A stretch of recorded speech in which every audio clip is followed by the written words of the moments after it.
হরে কৃষ্ণ, রাধে রাধে বন্ধুরা। আশা করি তোমরা সবাই খুব ভালো আছো, আর রাধারানীর কৃপায় আমিও ভালো আছি।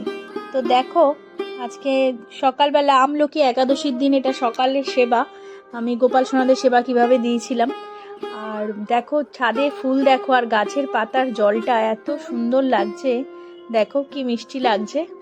যেন গাছের পাতাগুলো যেন প্রাণ পেয়েছে, গাছগুলো যেন যতই জল দিই না কেন প্রকৃতির কাছে কিছুই নেই, বৃষ্টির জলে যেন গাছগুলো প্রাণ ফিরে পেয়েছে। সবুজে যেন আমার ছাদটা যেন সবুজে ভরে উঠেছে, কি ভালো লাগছে।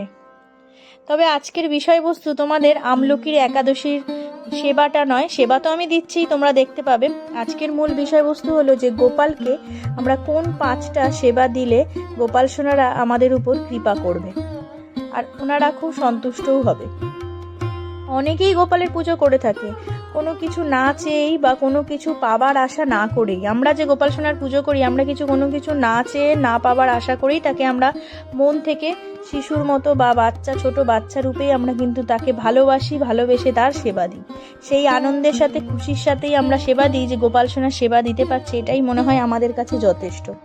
আবার অনেকে সেবা দেয় যে যাদের পুত্র সন্তান নেই যেন পুত্র সন্তান লাভ করে, সেই জন্য কেউ পুজো দেয় কারুর ঘর বাড়ি নেই তার যেন ঘর বাড়ি হয়, কেউ দেয় পড়াশোনা ভালো হওয়ার জন্য, কেউ দেয় চাকরির জন্য, সম্পর্কের উন্নতির জন্য, যাদের সম্পর্ক ভালো হয়।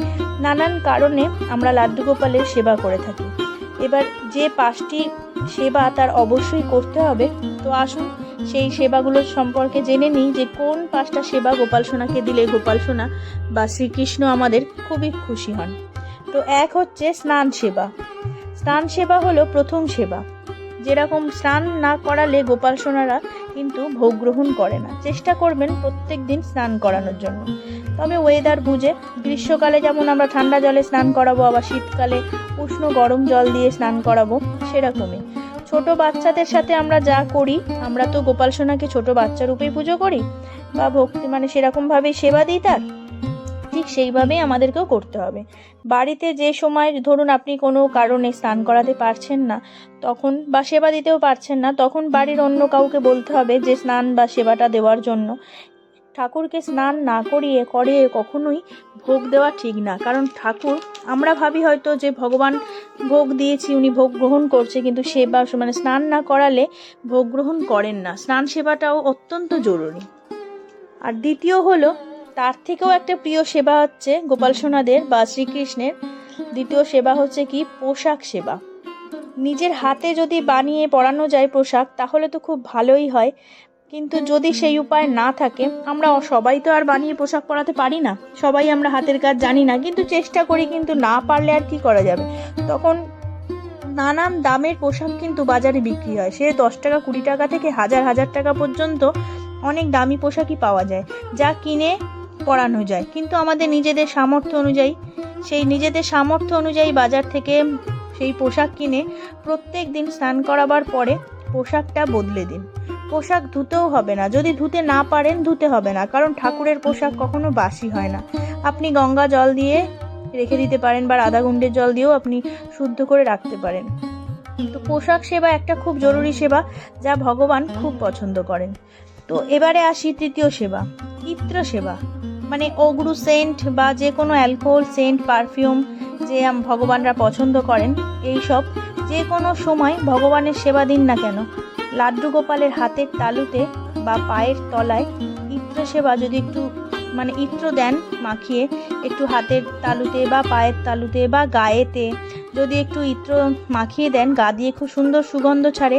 বা পোশাক পরাবার পরে বড় বিগ্রহ, যেমন শ্রীকৃষ্ণের বিগ্রহ যখন আমরা স্নান করাই, পোশাক পাল্টাই, তখন যদি একটু আমরা অগরু বা ইত্র দিয়ে দিই, সেই সেবা খুবই ওনারা পছন্দ করেন। এই গন্ধ আপনারা চন্দনের পেয়ে যেতে পারেন, বা গোলাপের, যে কোনো সুগন্ধি, যা ইচ্ছা আপনাদের, একটু সুগন্ধি ব্যবহার করবেন। ইত্র সেবা বৃন্দাবনে কিন্তু খুব বিখ্যাত। অনেক গোসাই মশাইরাই আছেন যে ওনারা অনুভব করেছেন যে ঠাকুর নিজে এসে ওনাদের স্বপ্নে বলছেন যে আমার ঠাকুরের ইত্র সেবা করার জন্য। ঠাকুর বলতে আমি গোপাল সোনাদের কথা বোঝাচ্ছি বা শ্রীকৃষ্ণের কথা বোঝাচ্ছি, ইত্র সেবা করার জন্য। তাই ইত্র সেবাটা খুব প্রয়োজন। যে কোনো দোকানেই আপনারা পেয়ে যাবেন যেখানে ঠাকুরের জিনিস বিক্রি হয়, ছোট বড়, বেশি দাম কম দামের, 10 টাকা থেকেও পাওয়া যায়, 200 250 300 আপনি যেমন নেবেন সেন্ট সেরকম। একটু আপনি জামাতেও দিতে পারেন বা গায়ে ম্যাসেজও করে দিতে পারেন। এবার আসুন বলি আপনাদের 4 নম্বর সেবা, যেটা হচ্ছে ভোগ সেবা। মাতা যশোদা 8 বার আমাদের এই ঠাকুরকে ভোগ নিবেদন করতেন। চিন্তা করুন তো, ভাবা যায়? যেখানে আমরা 3-4 বার দিতে গিয়ে হাঁপিয়ে যাই। হ্যাঁ, কি করব না করব ভাবি। অনেকে তো আবার এই ভয়ে গোপাল সোনাকে বাড়িতে আনতেই চায় না, যে না বাবা অতবার সেবা দিতে পারবো না। কিন্তু সেখানে মা যশোদা 8 বার সেবা দিতেন, আর একই খাবার কিন্তু উনি বারবার দিতেন না, ঘুরিয়ে দিতেন, কোনো খাবারই রিপিট হতো না। ঠিক সেরকমই রাধারানীও শ্রীকৃষ্ণকে কোনো সময়ে উনি একই রকম খাবার খাওয়াতেন না, নানান রকমের খাওয়াতেন। তো কোনো খাবার কিন্তু রিপিট হতো না। তাহলে বুঝতেই পারছেন যে কতটা ভালো মন্দ খাবার খেতে আমাদের ভগবান পছন্দ করতেন। তাহলে ভোগ সেবাটাও কিন্তু অত্যন্ত খুব একটা জরুরি সেবা, যেটা আপনাদেরও মাথায় রাখতে হবে যে একই রকম খাবার যেমন আমার ঘরের বাচ্চারাও খায় না, তো গোপাল সোনাদেরও কিন্তু একই রকম খাবার খেতে কিন্তু ইচ্ছা করবে না। তো ভোগ অন্তত পক্ষে যাদের ঘরে গোপাল সোনারা আছে তারা 4 বার দিন, সকালের বাল্য সেবা, আবার দুপুরে, সন্ধ্যাবেলা, রাত্রেবেলা শয়নে দেবার সময়। যারা একান্তই 4 বার না পারেন তারা অবশ্যই 3 বার সেবা অবশ্যই দেবেন। 3 বার সেবা দেওয়াটা খুবই দরকার। আর 5 নম্বর হচ্ছে সব থেকে যেটা শেষে সেবা, সেটা হচ্ছে ধূপ দীপ সেবা। ধূপ প্রদীপ জ্বালিয়ে যে আমরা ভগবানের সামনে আরতি করি, সেই সেবা ভগবান খুব পছন্দ করেন। অনেক সময় দেখা যায় যে হয়তো ভোগও দিতে পারলেন না, দেওয়া হয়নি কোনো কারণে, সেক্ষেত্রে কথিত আছে যে শুধু যদি আপনি প্রদীপটাও জ্বালিয়ে দেন ভগবানের সামনে, সমস্ত সেবার সমান হয়। প্রদীপ জ্বালানো কি অন্ধকার থেকে আলোর দিকে আসা আর কি। আমাদের মধ্যে যে জ্ঞান শূন্য হয়ে গেছে, জ্ঞান যখন শূন্য হয়ে যায় তখন আমরা যেমন ভাবি অন্ধকার থেকে আলোর দিকে যাব, ঠিক সেরকমই হচ্ছে যে এই কোনো সেবা দিতে না পারলেও অবশ্যই মনে রাখবেন প্রদীপটা অন্তত জ্বালাতে হবে। আর এই প্রদীপ জ্বালিয়ে আরতি করা খুবই পছন্দ করেন ভগবান। তাই জন্য আমরা যখনই দিনে 2 বার দিই কি 3 বার দিই কি 4 বার দিই, অবশ্যই গোপাল সোনাদের বা শ্রীকৃষ্ণের সাথে যখনই ভোগ দেব অবশ্যই আরতি করতে হবে। আর যে সেবার কথাটা আমি আপনাদের বললাম না, তো সেটা হলো শৃঙ্গার সেবা। শৃঙ্গার বুঝতেই পারছেন, সাজগোজ, যেটা খুবই প্রয়োজন। কিছু না পারলেও অন্ততপক্ষে গোপাল সোনার কপালে বা শ্রীকৃষ্ণের কপালে একটু চন্দন ঘষে একটা টিপ দিন, একটু গলার হার পরান। বাচ্চাদের যেমন ঘরে আপনারা চুড়ি পরিয়ে রাখেন, হার পরিয়ে রাখেন, তো আমরা যখন গোপাল সোনাদের বাড়িতে নিয়ে আসছি, তো আমরা তো শিশুর মতনই নিয়ে আসছি, তার শিশুর মতনই দেখভাল করছি, তার সেবা করছি। তো তখন আমাকে খেয়াল রাখতে হবে যে শিশুর মতনই তাকে আমাকে সাজগোজ করেই রাখতে হবে, যাতে সেই সাজগোজ গোপাল সোনা তো খুবই পছন্দ করে, শ্রীকৃষ্ণও পছন্দ করে, সেই রকম তাকে সব সময়তে সাজুগুজু করিয়ে রাখতে হবে। তাহলে গোপাল সোনা বলুন আর শ্রীকৃষ্ণ বলুন, ভগবানরা সবাই শৃঙ্গার করতে খুবই ভালোবাসেন। তারা চায় সব সময়তেই সাজুগুজু করে থাকতে। তো সেটাই, শৃঙ্গার সেবাটাও কিন্তু একটা বড় সেবা, যেই সেবা সব সময়তেই ভগবান চান। আর আমরা লাড্ডু গোপালকে যারা বাড়িতে আনি তারা সব সময় তার সেবা করে থাকি, আর তার সাথে আমরা ময়ূর পালক তো অবশ্যই দিয়ে থাকি। এইরকম সেবা যদি আমরা করে যেতে পারি লাড্ডু গোপালের, বা আমাদের যাদের ঘরে গোপাল সোনারা আছে বা শ্রীকৃষ্ণ আছে, সত্যি বলছি তাদের ওপর ভগবান কৃপা অবশ্যই করবে। কৃষ্ণ অন্তর্যামী, ওনাকে খালি মন দিয়ে ডাকলেই আপনি বুঝতে পারবেন যে আপনি কি ফল পাচ্ছেন।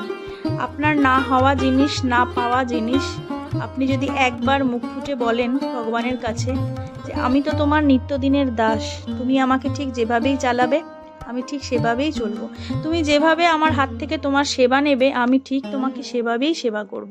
আপনারা দেখবেন আপনাদের চাওয়া পাওয়া সমস্ত কিছু এমনিতেই হয়ে যাচ্ছে, কিছু চাইতে হচ্ছে না। সত্যিকারের, আমি একদম সত্যি কথা বলছি, আমি আমার নিজের থেকে বুঝেছি। আমি অনেক অসময়ে অনেক কিছুতে, আমি যখন আমার ঠাকুর ঘরে গিয়ে আমার গোপাল সোনাদের মুখটা দেখি, আর যখন আমার কৃষ্ণের চরণে আমি তুলসী পাতা নিবেদন করি, তখন আমার ওই একটাই কথা যে তুমি আমাকে যেমন চালাবে আমি ঠিক সেরকমই চলবো। তো সেইভাবেই চলে আসছি। তো কি বলবো আর, এইভাবেই ভগবানের কৃপা লাভ করতে গেলে আমাদের গোপাল সোনাদের জন্য বা শ্রীকৃষ্ণ ভগবানের জন্য এই 5টি সেবা অবশ্যই দরকার। তো আশা করি বোঝাতে পেরেছি এই ভিডিওতে যে লাড্ডু গোপাল সোনার সেবা করতে গেলে যে মূল 5টি সেবা অত্যন্ত প্রয়োজন, সেই সেবাগুলো কি কি। তো যারা ভাবছেন লাড্ডু গোপাল সোনা ঘরে আছে বা আনবেন, তারা অবশ্যই এরকম ধরনের সেবাগুলো অবশ্যই তাদের দেবেন, তাতে লাড্ডু গোপাল সোনা খুব খুশি হবে। তো আজকের মতন আসি, দেখা হবে আবার অন্য কোনো দিন অন্য কোনো ভিডিও নিয়ে। হরে কৃষ্ণ, রাধে রাধে।